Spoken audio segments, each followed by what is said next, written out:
नमस्कार दोस्तों, renew academy में आपका स्वागत है। आप सब कैसे हैं? आई होप आप सब अच्छे होंगे और मन लगा के पढ़ाई भी कर रहे होंगे। दोस्तों, अभी जो न्यूज़ आ रही है कि जो एग्ज़ाम होने वाला था टीजीटी पीएचडी का, वो फिर से पोस्टपोन हो गया है। तो आप लोग निराश मत होइए, पढ़ते रहिए। क्या कर सकते हैं, आयोग को जो करना है वो तो करता ही है। तो आप सब पढ़ते रहिए, तैयारी अपनी जो है अच्छी करिए, मजबूत पकड़ बनाइए, तैयारी करिए। एग्ज़ाम जब होगा तो ठीक है, अब कुछ नहीं कह सकते। आज की जो हमारा टॉपिक है वही है आधुनिक काल की पंक्तियों में हम द्विवेदी युग की पंक्तियों को याद करेंगे। भारतेंदु युग की पंक्तियों को हमने याद कर लिया है, उसमें एक बचे थे ठाकुर जगमोहन। तो ठाकुर जगमोहन की बस एक दो पंक्तियां ही पूछी गई हैं, उनकी ज़्यादा नहीं पूछी जाती हैं।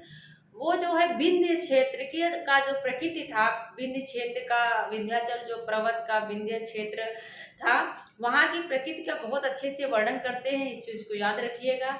और उनकी जो है दो तीन पंक्तियां ज़्यादा पूछी जाती हैं, उसको आप लोग याद कर लीजिएगा, उसमें ज़्यादा नहीं है। हम उस पे ज़्यादा ध्यान देते हैं जहाँ से ज़्यादा कठिनाई होती है, जिन पंक्तियों को याद करने में ज़्यादा दिक्कत होती है। दो तीन पंक्तियों को तो आप ऐसे भी याद कर सकते हैं। तो आइए देखते हैं श्रीधर पाठक, भारतीय युग के जो प्रथम कवि अगर माने, स्वच्छंदतावादी, खड़ी बोली के प्रथम कवि अगर माने तो यही है श्रीधर पाठक। स्वच्छंदतावादी कवि प्रथम कौन है?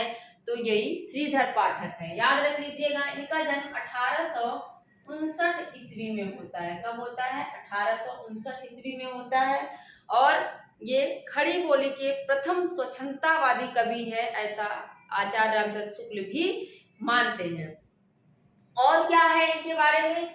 ये जो क्या करते हैं, बहुत सारी रचनाओं का, बहुत सारे जो गोल्ड स्मिथ के ग्रंथ थे उसका हिंदी में अनुवाद करते हैं। पहली जो गोल्ड स्मिथ की रचना आप देखेंगे जो है कि कौन है, हर्मिट। हर्मिट का ये क्या करते हैं, एकांतवासी योगी नाम से क्या करते हैं, एकांतवासी योगी नाम से इसको अनुदित करते हैं। और यह खड़ी बोली में करते हैं। किस भाषा में? खड़ी बोली में। इसकी ट्रिक भी हमने आप लोगों को बता दी है कि जो योगी जी हैं वो कैसे बोलते हैं, खड़ी बोली में बोलते हैं, खड़ी हिंदी का प्रयोग करते हैं। तो एकांतवासी योगी अगर पूछता है कि किस भाषा में है, तो आप बताएंगे कि खड़ी बोली में है। और इसके बाद क्या है, डिजर्टेड विलेज का, गोल्ड स्मिथ की रचना है डिजर्टेड विलेज, जिसका इन्होंने हिंदी में अनुवाद किया क्या है, किस नाम से, क्या है, श्रांत पथिक। किस नाम? नहीं, डिजर्टेड विलेज का उजड़ ग्राम, सॉरी, उजड़ ग्राम नाम से। क्या है, विलेज मतलब गांव होता है, तो उजड़ ग्राम नाम से इन्होंने किया। और इसकी भाषा ब्रज है। अब याद रख लो, जो गांव वाले हैं वो तो खड़ी बोली बोलेंगे नहीं, तो किस भाषा में वो बोलेंगे, किस भाषा में लिखते हैं, ब्रज भाषा में बोलेंगे। किस भाषा में? ब्रज भाषा में। और इसके बाद एक और है जो हमने अभी बताया, शांत पथिक। ट्रैवलर का हिंदी अनुवाद में करते हैं शांत पथिक नाम से। और पथिक आप जब बनेंगे, कहीं जाएंगे, पथिक मतलब जो कहीं जाए, रास्ते में जो है आप कहीं जाएंगे तो आप अपने घर की भाषा नहीं बोलेंगे, बल्कि खड़ी हिंदी का प्रयोग करेंगे ना, खड़ी बोली। तो श्रांत पथिक याद कर लो, किसमें है ये? खड़ी बोली में है। किसमें है? खड़ी बोली में। दोस्तों, चीजों को लिंक करके, अगर रिलेट करके आप पढ़ेंगे तो वो हमेशा याद रखेंगे। आप अगर रट्टा मार रहे हैं तो फिर वो कंफ्यूजन होना ही है। और इनकी बहुत सारी रचनाएं, जैसे हो गई कश्मीर सुषमा हो गई, वनाष्टक हो गई, भारत गीत हो गई। भारत गीत पूछा जाता है। भारत गीत सबको लगता है भारतीय तो भारत भारती है, लेकिन अगर पूछ ले भारत गीत रचना किसकी है, तो भारत गीत जो है वो श्रीधर पाठक की है। ठीक है। और भी इनकी रचनाएं हैं, देख लेते हैं। जैसे है जगत सचाई सार गुणवंत हेमंत, जगत सचाई सार गुणवंत हेमंत, वनाष्टक, ये सारी रचनाएं हैं। और अब आइए हम देखते हैं इनकी पंक्तियां। दोस्तों, बहुत इंपॉर्टेंट है। जितनी पंक्तियां हमने यहाँ लिखा है सभी पंक्तियों को पूछा गया है, बस ये पंक्तियां मुझे कहीं नहीं दिखी। बाकी लगभग जो 6 पंक्तियां हैं वो कहीं ना कहीं हर एग्जाम में पूछी गई हैं। तो आइए देखते हैं क्या है निज भाषा उन्नति। देखिए निज भाषा बोलम लिखम है, लेकिन हम निज भाषा देख के तुरंत भारतीय हिंदू पे टिक करके आगे बढ़ जाते हैं, और जब आगे क्वेश्चन मिलाते हैं तो हमारा गलत हो जाता है और गला सूख जाता है। तो इस तरह की गलतियां ना हो, इसीलिए हम ट्रिक से चीजों को याद करते हैं। क्या है?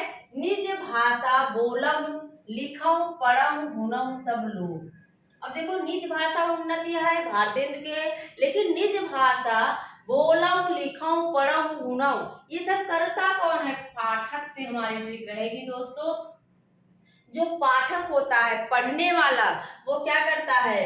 निज भाषा को बोलता है, लिखता है, पढ़ता है, गुनता। और थोड़ी ना कोई घर का ऐसे जो काम कर रहा है वो थोड़ी ना आएगा पढ़ने लिखने, उसको क्या मतलब है? पढ़ने लिखने से क्या ही करना है। तो बोलो लिखो पढ़ो गुनो ये सब करता कौन है? सारी क्वालिटी किसकी है? तो किसकी है? पाठक की होती है। जो पढ़ने वाला होता है वही क्या करता है? बोलता है, लिखता है, पढ़ता है, गुनता है, मतलब गुना मतलब गुनता है अपने आप में। इस तरह से याद हो गई। इसके बाद है वंदनीय वह देश, वंदनीय वह देश जहाँ के देशी निज अभिमानी हो, बंधवता में बधे परस्पर, परता के अज्ञानी हो। देखो जो पाठक होता है ना, वह क्या होता? वो अज्ञान होता है, तभी तो वो पाठक होता है। जो कवि होता है वो क्या है? ज्ञानी, उसको माना जाएगा, विद्वान माना जाएगा। लेकिन जो पाठक होगा वो क्या है? अज्ञान ही है, तभी तो पढ़ने आया है। पाठक क्या है? अज्ञानी है। तो अज्ञानी शब्द आपको दिखे तो याद आ जाना चाहिए, जो पाठक होता है वह क्या होता है? वह अज्ञानी होता है। पाठक क्या होता है? अज्ञानी होता है। इसलिए यह पंक्ति किसकी हो जाएगी? श्रीधर पाठक की हो जाएगी। जगत न सच्चा तनिक न कच्चा, समझो बच्चा इसका भेद। देखो जब हम बच्चों को पढ़ाते हैं तो कहते हैं देखो बच्चा समझ जाओ, ये जो है जगत क्या है? जगत जो है ना सच्चा, जगत ये बहुत सच्चे लोग नहीं है जगत में, ऐसे पढ़ाते हैं। तनिक न कच्चा, कच्चा अभी तुम लोग क्या हो? कच्चे हो, बच्चा इसका भेद समझो। तो ये सब किसको कह रहे हो? बच्चा मतलब पाठक को। पाठक क्या होता है? एक समझ लो एक बच्चा होता है पढ़ने वाला। तो जगत न सच्चा तनिक न कच्चा, समझो बच्चा इसका भेद। तो ये सब चीजें आप किसको बताओगे? एक पाठक को बताओगे। बच्चा कौन होता है? बच्चा जो है पाठक ही तो होता है। आप बच्चे को पढ़ा रहे हो तो वो पाठक ही तो है। तो श्रीधर पाठक की पंक्तियां हो जाएगी। इसके बाद है प्रकृति यहाँ एकांत बैठ निज रूप समारति, पल पल पलटत। इसके आगे भी लाइन है, हमने नहीं लिखा, बस इन्हीं से हम ट्रिक बना लेंगे। प्रकृति यहाँ एकांत बैठ, आप सब जानते हैं कि द्विवेदी युग में प्रकृति का वर्णन बहुत ही अच्छे से इन्होंने किया है। देहरादून भी इनकी एक रचना है। प्रकृति का वर्णन मार्मिक ढंग से करते हैं। फिर क्या? प्रकृति यहाँ एकांत बैठ निज रूप संवारति, पल पल पलटते। अब देखो कोई पाठक है पढ़ने वाला, तो करता क्या है? एकांत चाहिए उसको ना। कोई पाठक है पढ़ना चाहता है तो वो क्या करेंगे? एकांत में बैठेगा, एकांत में बैठ के पढ़ाई करना पसंद करेगा। पल पल पलटते, और पन्नों को पल पल पलटेगा ना। पन्नों को पलटते हैं ना, एक पन्ना पढ़ेंगे दूसरा पलटेंगे। तो ये सब करता कौन है?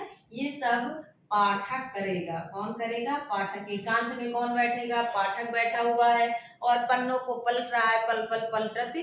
तो किसका हो जाएगा? ये पाठक की। लिखो न करो लेखनी बंद, लिखता कौन है? पाठक ही लिखता है। ये सब खूबी किसकी है? लिखो न करो लेखनी बंद। अगर हम जैसे बच्चों को कुछ लिखा रहे हैं और बच्चा नहीं लिख रहा है तो कहेंगे लिखो, लेखनी बंद मत करो। लेखनी मतलब कलम। तो कहेंगे कि लिखो बंद मत करो। बंद क्यों हो? लिखना नहीं है तुम्हें? डांटते भी हैं। तो वहीं से हमारी ट्रिक है, लिखो न करो लेखनी बंद। क्या कौन लिखता है? लेखनी बंद ना करो, लिखो। किसको ऑर्डर दे रहे हैं आप? पाठक को देते हैं। इसके बाद है विजन वन प्रांत था, प्रकृति मुख शांत था, वटन अटन का समय था, रजनी का उदय था। देखो प्रकृति मुख शांत था, शांत रहते हैं। प्रकृति मुख, मुख उनका क्या रहता है? मुख जो है, जो पाठक है, जब हम पढ़ते हैं तो एकदम ऐसे शांति से, हमें पूरा प्रॉपर अच्छे से शांति चाहिए तब जाके पढ़ाई होती है। ज़्यादा शोर शराबा में पढ़ाई नहीं हो पाती, कॉन्सेंट्रेट नहीं हो पाता है।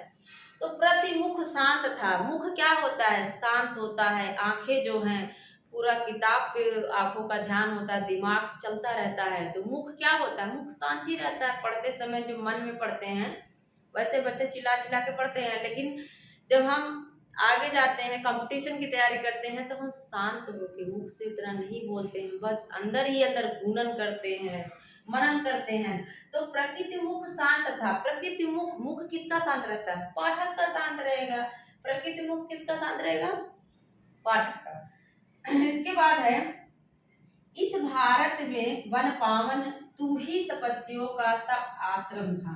देखो, जब पाठक पढ़ता है ना, तो उसका तप आश्रम, उसका रूम होता है। तप आश्रम करता है, मतलब तप करता है। तपस्या कौन करता है? पाठक करता है।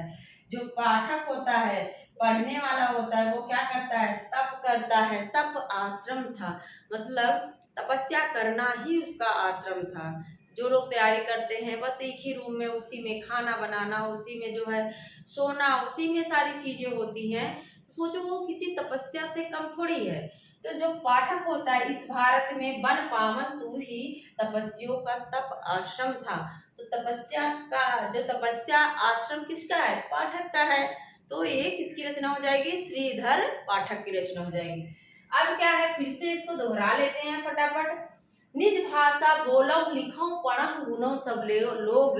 निज भाषा मतलब अपनी भाषा को कौन लिख रहा है? बोलते भी हैं, लिखते भी हैं, पढ़ते हैं, गुनते हैं, सब करता कौन है?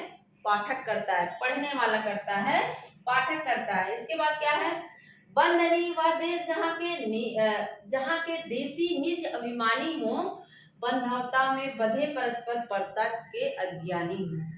बंधुता में पाठक भी देखो बंधे रहते हैं, भाई बंधु रहते हैं उनके, और वो अज्ञानी रहते हैं, इसीलिए जो है पढ़ने आते हैं। कौन अज्ञानी होगा? पाठक अज्ञानी होगा।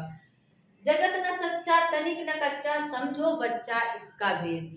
मतलब हम पाठक को ये सारी चीजें समझाते हैं। देखो, जगत में बहुत सारे, संसार में बहुत सारे ऐसे लोग हैं जो तुमको बेवकूफ बना देंगे, सच्चे नहीं हैं। और बच्चा, बच्चा किसको कहोगे? पाठक को ही कहोगे। बच्चा इसका भेद समझो। फिर क्या है, एकांत प्रकृति यहाँ एकांत बैठ निज रूप संवारत। तो एकांत में कौन बैठेगा? पढ़ने, पाठक बैठेगा। और पल पल पन्नों को पलटता है, पाठक ही पलटता है। लिखो न करो लेखनी बंद, लिखो ना करो लेखनी बंद, किसको कहोगे? पाठक को कहोगे कि लिखो भाई, क्यों बंद हो। विजन वरण प्रांत था, प्रतिमुख शांत था। अटन का समय था, रजनी का उदय था। प्रकृति मुख शांत, जो पाठक होता है उसका मुख क्या है? शांत रहता है। जब पढ़ता है तो शांति से पढ़ता है, शांति उसको चाहिए। इस भारत में वन पावन तू ही तपस्वियों का तप आश्रम था। तप आश्रम कौन करता है? तप जो पाठक है, जो कंपटीशन की तैयारी कर रहा है, जो पढ़ रहा है, 10 बाय 10 कमरे में है, वो क्या है? उसका वही तप आश्रम है। तो दोस्तों, मुझे लगता है कि आप लोगों को ये सारी पंक्तियाँ रट गई होंगी। और अगर आप लोगों को पढ़ना इस तरह से अच्छा लग रहा है, तो आप जो है, अगर नए भी हैं तो शेयर कर दीजिए, सब्सक्राइब कर दीजिए, लाइक कर दीजिए दोस्तों। और कमेंट बॉक्स में ज़रूर बताइएगा कि आपको पंक्तियाँ याद हुई कि नहीं। मिलते हैं अगले वीडियो में। थैंक यू, धन्यवाद।